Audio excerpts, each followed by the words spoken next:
जय श्री राम। माघ मास महात्म्य कथा का 8वां अध्याय। यमदूत कहने लगा कि तुमने बड़ी सुंदर वार्ता पूछी है। यद्यपि मैं पराधीन हूँ, फिर भी तुम्हारे स्नेहवश अपनी बुद्धि के अनुसार बतलाता हूँ। जो प्राणी काया, वाचा और मनसा से कभी दूसरों को दुख नहीं देते, वे यमलोक में नहीं जाते। हिंसा करने वाले वेद, यज्ञ, तप और दान से भी उत्तम गति को नहीं पाते। अहिंसा सबसे बड़ा धर्म, तप और दान ऋषियों ने बताया है।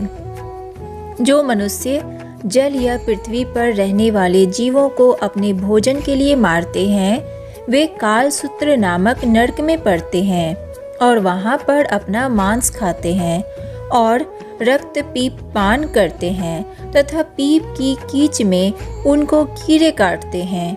हिंसक जन्मांध, काने, कुबड़े, लूले, लंगड़े, दरिद्र और अंगहीन होते हैं। इस कारण इस लोक तथा परलोक में सुख की इच्छा करने वाले को काया, वाचा तथा मन में दूसरों का द्रोह नहीं करना चाहिए। जो हिंसा नहीं करते, उनको किसी प्रकार का भय नहीं होता। जिस तरह सीधी और टेढ़ी दोनों प्रकार की बहने वाली नदियां समुद्र में मिल जाती है, वैसे ही सब धर्म अहिंसा में प्रवेश कर जाते हैं। ब्रह्मचारी, गृहस्थ, वानप्रस्थी तथा यति सभी अपने अपने धर्म का पालन करने और जितेंद्रिय रहने से ब्रह्मलोक को प्राप्त करते हैं। जो जलाशय आदि बनाते हैं और सदैव 5 यज्ञ करते हैं, वे यमपुरी में नहीं जाते। जो इंद्रियों के वशीभूत नहीं हैं, वेदवादी और नित्य ही अग्नि अर्थात हवन आदि का पूजन करते हैं, वे स्वर्ग को जाते हैं। युद्ध भूमि में जो सूरवीर मर जाते हैं, वे सूर्य लोक को प्राप्त होते हैं। जो अनाथ स्त्री शरण में आए हुए तथा ब्राह्मण की रक्षा के लिए प्राण देते हैं, वे कभी स्वर्ग से नहीं लौटते। जो मनुष्य लूले, लंगड़े, वृद्ध, अनाथ तथा गरीबों का पालन करते हैं, वह भी स्वर्ग में जाते हैं। जो मनुष्य गौओं के लिए पानी का आश्रय करते हैं तथा कुआं, तालाब और बावड़ी बनवाते हैं, वे सदैव स्वर्ग में निवास करते हैं। जैसे जैसे जीव इनमें पानी पीते हैं, वैसे ही उनका धर्म बढ़ता है। जल से ही मनुष्य के प्राण हैं, इसलिए जो प्याऊ आदि लगाते हैं, वह अक्षय स्वर्ग को प्राप्त होते हैं। बड़े बड़े यज्ञ भी वह फल नहीं देते जो अधिक छाया वाले वृक्ष मार्ग में लगाने से देते हैं। जो मनुष्य वृक्ष रोपण करता है, वह सदैव दानी और यज्ञ करने वाला होता है। जो अच्छे फल और अच्छी छाया वाले मार्ग में वृक्षों को काटता है, वह नरकगामी होता है। तुलसी का पौधा लगाने वाला सब पापों से छूट जाता है।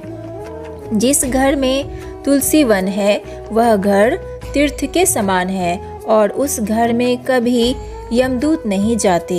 तुलसी की सुगंध से पितरों का चित्त आनंदित हो जाता है और वे विमान में बैठकर विष्णु लोक को जाते हैं।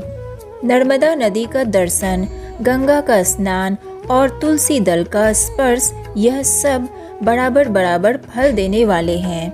हर एक द्वादशी को ब्रह्मा भी तुलसी का पूजन करते हैं। रत्न, सोना, फूल तथा मोती की माला के दान का इतना पुण्य नहीं जितना तुलसी की माला के दान का होता है। जो फल आम के 1000 और पीपल के 100 वृक्षों को लगाने से होता है, वह तुलसी के एक पौधे के लगाने से होता है। पुष्कर आदि तीर्थ, गंगा आदि नदी, वासुदेव आदि देवता सभी तुलसी में वास करते हैं। जो एक बार, 2 या 3 बार रेवा नदी से उत्पन्न शिव मूर्ति की पूजा करता है अथवा स्फटिक रत्न के पत्थर से आप निकले हुए तीर्थ में, पर्वत या वन में रखी हुई शिव की मूर्ति की पूजा करता है और सदैव ओम नमः शिवाय मंत्र का जाप करता है, यमलोक की कथा भी नहीं सुनता, प्रसंग, शत्रुता, अभिमान से शिव पूजा के समान पापों को नष्ट करने वाला तथा कीर्ति देने वाला 3 लोक में और कोई काम नहीं है। जो शिवालय स्थापित करते हैं वे शिवलोक में जाते हैं। ब्रह्मा, विष्णु तथा शिव का मंदिर बनाकर मनुष्य बैकुंठवासी होता है। जो भगवान की पूजा के लिए फूलों का बाग लगाते हैं वे धन्य हैं। जो माता पिता, देवता और अतिथियों का सदैव पूजन करते हैं वे ब्रह्मलोक को प्राप्त होते हैं। तो आज के लिए बस इतना ही। इससे आगे की कहानी मैं आपको नेक्स्ट वीडियो में सुनाऊंगी। अगर वीडियो अच्छी लगी हो तो वीडियो को लाइक कीजिए, सनातन रहस्य को सब्सक्राइब कीजिए और ज़्यादा से ज़्यादा शेयर कीजिए। राधे राधे।